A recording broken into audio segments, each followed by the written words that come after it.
ইউরোপে যে অনেক দেশে দানিউব নদী আছে, সেই জার্মানিতে শুরু হয়েছে, নেদারল্যান্ড দিয়ে গেছে, ওটা জাহাজ চলছে, কোনো নিজের মধ্যে পলিটিক্যাল ইস্যু থাকতে পারে, কিন্তু নদীর পানির হিসাব নিয়ে তো কেউ বেশি করে।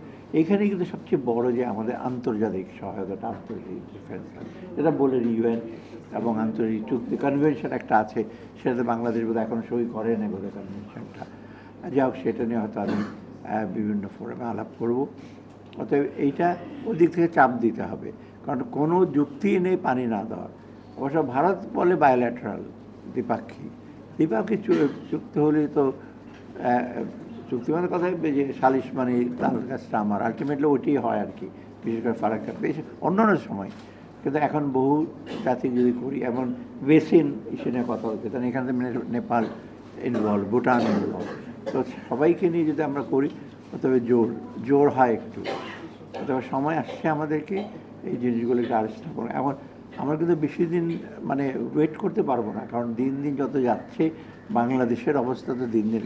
হার্ডিন ব্রিজটা আমি গত বছর গেছিলাম, ঈশ্বরদী গিয়েছিলাম, ওখানে হার্ডিন ব্রিজ দেখতে গেলাম, হেঁটে পার হয়, হার্ডিন ব্রিজ হেঁটে পার হওয়া যায়, মানে নদী, এটা মানে অদ্ভুত ব্যাপার, এটা কেউ কল্পনা করতে পারবে না, যেগুলো স্বাভাবিক সাধারণ মানুষও।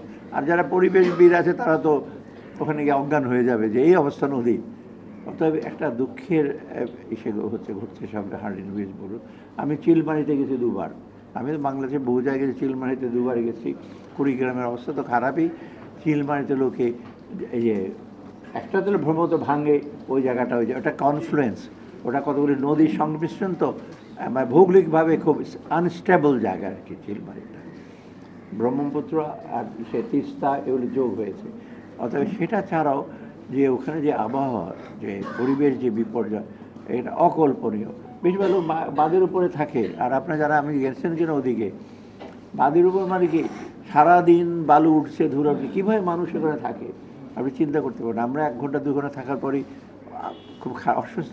সেই একবার দুপুরের তপ্ত রোদে সেই জায়গায় যেখানে থাকে, সেখানে মানুষ কেন, এখন তো উপায় নেই, গরিব মানুষ সেখানে থাকে, সেখানে পভার্টি লেভেলও, দারিদ্র হিসেবে বিশেষত চেষ্টা করা হচ্ছে যাতে কমানো যায়। সবচেয়ে বড় দারিদ্রের মূল কারণটা হচ্ছে সেখানে পরিবেশের বিপর্যয়, তিস্তা নদীর নেগেটিভ। খালি অন্য কারণে হয়েছে, জমি জমা নেই, অনেকের জমি জমা তারা নিয়ে গেছে, কিন্তু এই পরিবেশটা যদি আমরা সলভ না করতে পারি, বাংলাদেশের তিস্তা কেন, সব কিছুদিন আগে এই যে কুমিল্লা, নোয়াখালীর হঠাৎ করে অবশ্য আর্গুমেন্ট হয়েছে, কেউ বলছে আপনার একটা বিশেষ বাঁধ ভেঙে দিয়েছে, অথবা, কিন্তু আসল কথা পানির তো ওদিক থেকে আসছে। এখন খুব যখন ওদের ওখানে পানি হয়, স্লুইস গেটগুলো আমাদের দিকে চলে আসে, আবার যখন পানির স্বল্পতা, স্লুইসগুলো বন্ধ রাখে।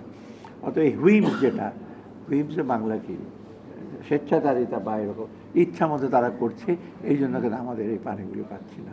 এবং এটা না পেলে আমাদের চাষাবাদের প্রবলেম হলে দিন দিন অনেক জায়গা তো আপনার সে যেটা বললেন মরুভূমির মতো হয়ে যায়, শুকনো হয়ে যায়। এবং আমরা তো গ্রাউন্ড ওয়াটার লেভেল নিয়ে কত আর সেচ করবো, আর গ্রাউন্ড ওয়াটার লেভেলে আস্তে নিচে চলে যাচ্ছে, এবং ওটার আবার স্যালিনিটি আছে, তারপর যে এই অ্যাসিডিটি আসছে, তো ওগুলো তো ডিফিকাল্ট।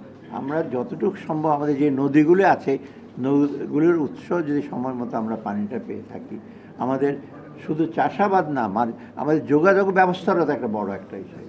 কারণ নদীমাতৃক দেশে কিন্তু নদীর যোগাযোগটা অনেক, আমি বলি এনভায়রনমেন্ট ফ্রেন্ডলি, আর হলো আপনার চিপার অলসো। মানে আমি তো পিরোজপুরের এসডিও ছিলাম আজ থেকে 20-24 বছর আগে, সব নদী মাঠ থেকে, ওই নদীগুলো বোধহয় শুকিয়ে গেছে এখন। আমি যাই, ওসব ছিল কি জানি, ব্রিজ হয়ে গেছে পিরোজপুরে একটা, বলছে আমরা, হ্যাঁ, কচা নদীর পরে না, একটা ব্রিজটার নাম ভুলে গেলাম, যাই হোক, মানে ওখানে যা হোক, মঠবাড়ি আমি যেতাম লঞ্চে, মঠবাড়ি এসে হয়ে গেছে। আমি একটা গল্প বলি, আবার মহিউদ্দিন সাহেব ছিলেন ন্যাপ ভাষা না, ন্যাপ পরে মুজাফর, উনি এমপি ছিলেন। আমি থাকতে উনি একটু এসডি সাহেব, আমি গম কোনো দিন নেব না। আমি বলি আপনি এমপি সাহেব, মঠবাড়ি গম নিলে রাস্তা বানাবে যত্রতত্র, আমার নদী খাল বিল সব নষ্ট হবে। মঠবাড়ি কিন্তু নদী খাল বিল অনেক বেশি, বলে আমি আপনার গম নিয়ে যেখানে যত্রতত্র রাস্তা সেটা করব না। আলটিমেটের রাস্তা হয়েছে বড়, কিন্তু উনি বলতে যে আমি চাই না যে বাংলাদেশে যে বিশেষ ওই এলাকার নদীগুলো খালগুলো শুকিয়ে যায়। ওগুলো নর্মাল ফ্লো থাকলে চাষাবাদে, সেটা ওনার ইসেতে বলেছেন, ওনার দৃষ্টিভঙ্গিতে সেটা ভুল ছিল না। কিন্তু যাই হোক, সার্বিকভাবে আমি বলবো যে আমাদের পানিটা যদি আমরা না আনতে পারি, বিশেষ করে ফারাক্কাটা চুক্তি শেষ এর আগে কিন্তু আমাদের দিক থেকে, সরকারের দিক থেকে ইসে করতে হবে যে গ্যারান্টি ক্লজ ছাড়া যেগুলো, মানে ওই যে গলতগুলো আছে ইসে করতে হবে আর কি, কারেক্ট করতে হবে।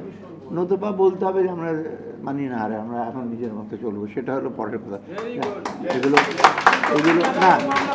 না এগুলো আপনারা কোট করেন না, আমি বলছি যে একটু শক্ত অবস্থান নিতে হবে। আপনাদের জন্য বলি যে আপনারা কোনো মুখরোচক কোট করেন, সেগুলো না দিয়ে যে আমরা একটা শক্ত অবস্থান নেব যে ফারাক্কার ব্যাপারে আমরা নিজেদের আগে শক্ত অবস্থান নিই, তারপরে আমরা তাদের সাথে যুক্তিতর্ক করব, তাও আপনার টেকনিক্যাল ইসে ডেটা দিয়ে, তথ্য দিয়ে। মনের মাধুরী মিশিয়ে আমি বলে গেলাম, বক্তৃতা দিলাম, সেটা তাদের মন গলবে না বা তারাও কনভিন্স হবে না। তথ্য আবার এইখানে একটা ঝামেলা আছে, তথ্যের অভাব আছে। অনেক রিভার ফ্লোগুলো ওদেরকে দেওয়ার কথা, পার্শ্ববর্তীদের থেকে সময় মতো নাকি দেয় না। এবার বন্যার সময় বলেছিল আমরা তথ্য ঠিক পাইনি কখন ফ্লো আসবে। যাই হোক, সেটা হলো আমাদের দিক থেকে কিছু গলদ আছে, আমরা সেই তথ্যগুলো হয়তো কালেক্ট করার জন্য বা সংগ্রহণ করতে পারছি না, সেটা আমাদের করতে। কারণ তথ্য যদি না হয় আমরা করতে পারবো না, যুক্তিতর্ক উপস্থাপন করতে পারবো না।